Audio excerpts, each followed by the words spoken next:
Welcome back, everybody, and here we are on part 2 of iron palm versus poison hand. Last week we talked a lot about the herbs and that, and this week I want to get into the striking portion. You see, I got a moon rock here, so I just thought, man, it ain't bad height wise. Just to go quick review of iron palm. If, you know, a lot of you guys know we would horse stance up. It wasn't until later on, instead of off centering myself in a horse stance, I started just staying that off center. You know, you want your hand to naturally drop. You didn't want to be in a horse stance and go across the body and going into the center of the body like that. So you want your hand to naturally drop. So we would be here. And because of this moon rock, I really can't get into a horse stance like how we would do, but we would off center, you know, like not that far out, but off center and drop. And you're raising to about eyebrow level, you know, top of the forehead level, and just dropping and getting that flick. All right. And then the same thing with the back of the hand. We would do 50, 50, you know, 50 with this part. And I don't know what to call that part. I know like this is like bridge hand. This is, you know, like a chop, shuto, whatever. All right. And I can get into the intricacies of that for a moment. Or not. Let me just keep going because I do want to get more into these palm, what to do here. But anyways, we would do 50, 50 at the back of the hand, 50 at the side of the hand, and then 50 short. And you guys have been with me a while. You know, I told you that after like 2 years of iron palm training, Grandmaster Chicoine asked me, am I still hitting my hand? I said, yeah, twice a day, as you know, you told me to. And he told me to stop raising upward, and everything is short. Everything is short, and to keep it that way. So that was impressive to me because it really got me thinking, you know, about that short power. Like you see in boxers, you see a lot of Russian boxers, they got that short power. The other thing about it, though, is with iron palm, we would do meditation beforehand. We would do chi balancing, things of that nature before we would start striking. We'd put the medicine on, we strike. In between, when we get to, you know, 50, 50, a lot of times people would put medicine on again, and then 50, and then the 50. And then we get back into, you know, the meditations. We rub our knees, we put medicine on, we get into the meditation again. That's how iron palm is. Poison hand is a world of difference, all right? And, you know, I don't even remember from week to week, but I don't know if I talked about the cold batch and the hot batch. The cold batch has to soak. Those herbs have to soak in whiskey for 1 year. The hot batch soaks in whiskey and vinegar for 6 months. So at the 6-month point, you can start training. And then, you know, for 6 months of hot batch, and then your year is up with the cold batch, and then you can start using the cold batch. The hot batch, though, was put into a like a pot, and you know, I'd put it on a hot plate, and you soak the hand. You don't just like with iron palm and put, you know, some jow on your hand and rub it on your hand. You actually soaked it in as hot as you can stand it for as long as you can stand it. So I mean, that was really off the charts right there. I mean, to, you know, get that to where you're just soaking it in this tub and just as hot as you can stand it for as long as you can stand it. And then we would get into the striking. The striking, and I'm a little nervous here, man, is like that. All right, so that's one. All right, so you hit hard. Look how red my hand is just from that. You hit hard, hard, hard. And I'm a little nervous with this because I don't want to scrape my hand and now I'm, bleeding or something. But it's speed and power. All right. And that's why you see like that guy, that hand, that wasn't the guy I knew, but that hand in last week's thumbnail, which was brown and puffed, is because his brother was doing poison hand and he saw his brother hitting the bag hard like that. So he started thinking that he could do that with iron palm. I don't know if I mentioned this, but like when I first started doing iron palm, just dropping and doing my 50 here, man, you start developing that plate there and the veins start really going into the hand. And man, it was hurting me bad. And I wasn't doing anything but just letting gravity set in.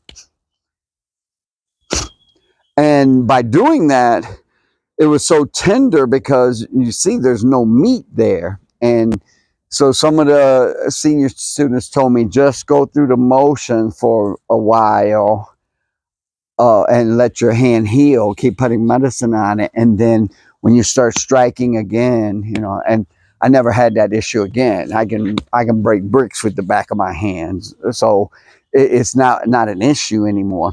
But so that's why when I got into poison hand, I didn't have a problem hitting. I didn't have any kind of issue with it at all. And you're soaking, so the only problem I had was how hot it would be, because a lot of times if you keep that hot plate on and then, in between, because every 4 reps, so this is 1 rep. So every 4th one, you soak your hand again. All right. This is major.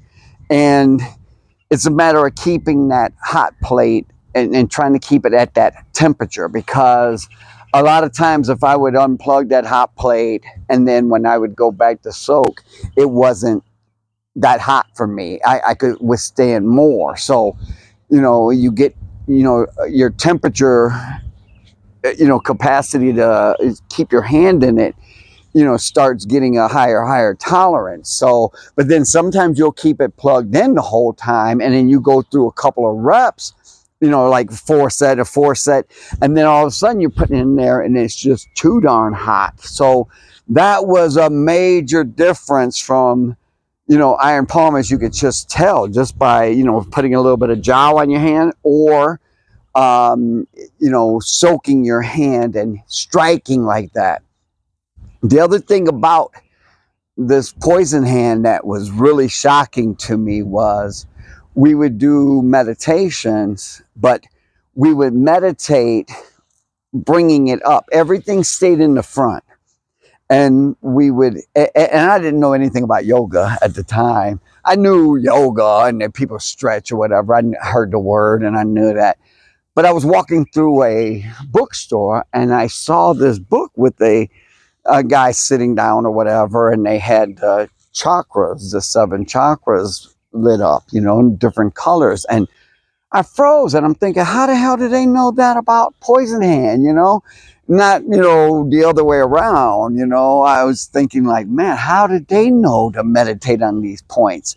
Because those were the points that we would bring the energy up and we would focus on those 7 points. All right. And then you would hit, then soak, get into your meditations, soak, hit, soak.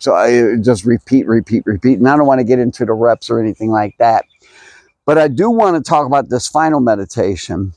And the final meditation, we would keep everything in front. And this is major to me because I would always think like, with iron palm, if I'm bringing it up my spine and bringing it around and sending it to my hand, how long does it take, before I strike? I didn't, it was a real puzzler to me. Plus I had an herbalist that I trusted a lot back in those days too. And he retired, and his cousin, I think she was, took over, and she was really cool, and she helped me a lot. But she told me meditating like that, bringing the energy up the spine and around, is not all that good for you. And I asked her why. She said because there's spaces, and if you ever look at like a qigong doll, you'll see where meridians are. You'll see where points are, and they're so close. But from the top of the head to the top of the forehead, that's a big gap. And she would tell me that the chi can get stuck there. And she said that you can see people, they have like snake. Oh, speaking of snake, I've been trying to wear this shirt, but now it's chilly out. You're the snake. But anyways, she said that you can see they have like lizard eyes or snake eyes, and I've seen many people have those kind of eyes like that are real slate blue, grayish, and just different. So it always bugged me about doing that. And I can see doing that in the beginning to learn how to move the energy, because a lot of times when you're meditating like that and you start moving, you'll feel your body swaying. And teacher said that was the snake running up the back, and it makes you off balance and things like that until you get it to where that energy is flowing straight and you're not getting that rocking motion. But still yet, I didn't like that. So with poison hand, everything was in the front. Everything. When we brought it up, that energy up, like you would, you're focusing on your chakras and you're bringing that energy up. Now you're sending it down. So it speeds the process up, and it's less problems, but I mean that could be all psychological, I don't know, but I just like it better. So as you can see, that's the only striking we did. We didn't do any kind of other striking with it. It was down, back around, and back down.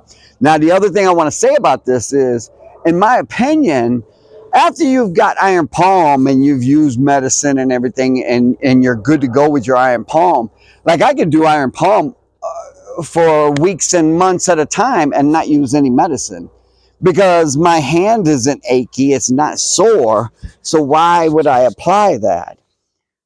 I can do poison hand and just use regular bruise medicine or dajao or iron palm medicine. Do I really need the poison hand medicine? I don't know. But I know if I'm achy or sore, I can put that medicine on and I'll be fine. But do you have to lay down the base? That's what I'm basically getting at.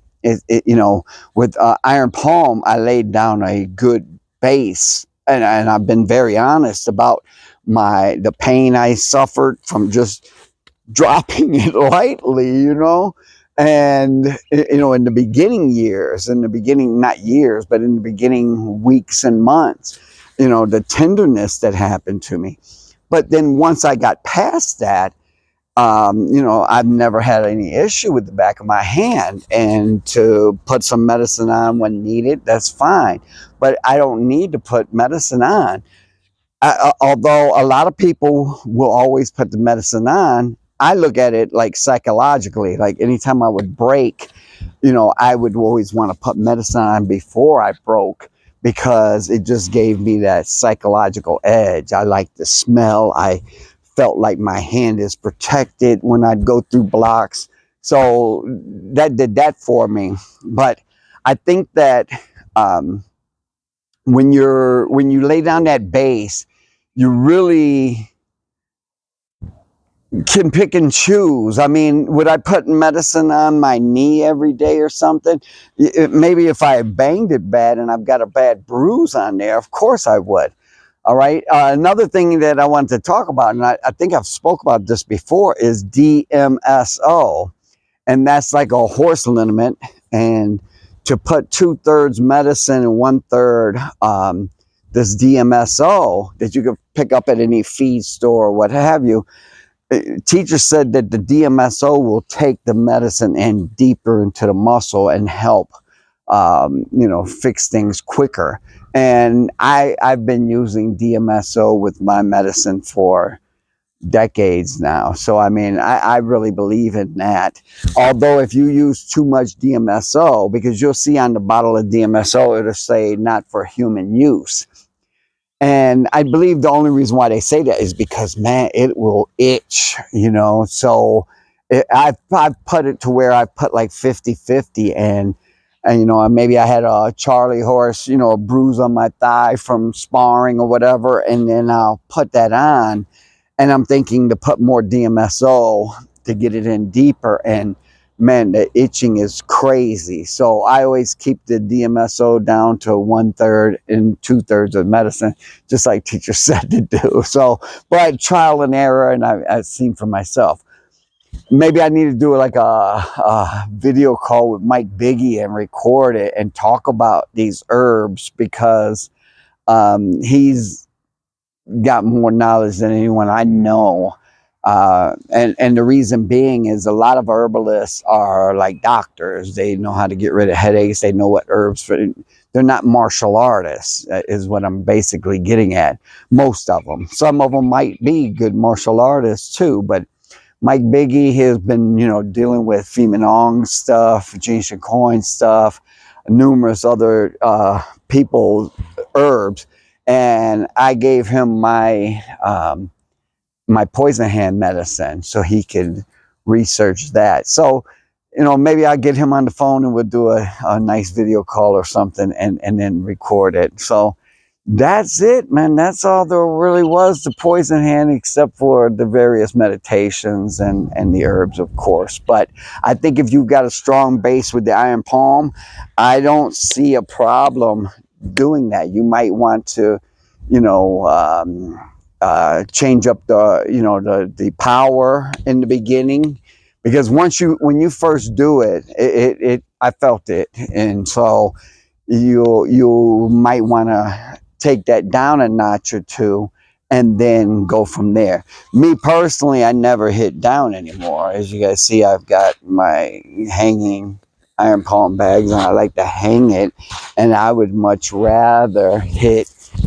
like that, you know. So why should I hit downward? It just doesn't make sense anymore to me. So that's it for this week. That's it for the poison hand.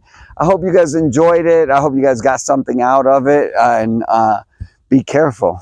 All right.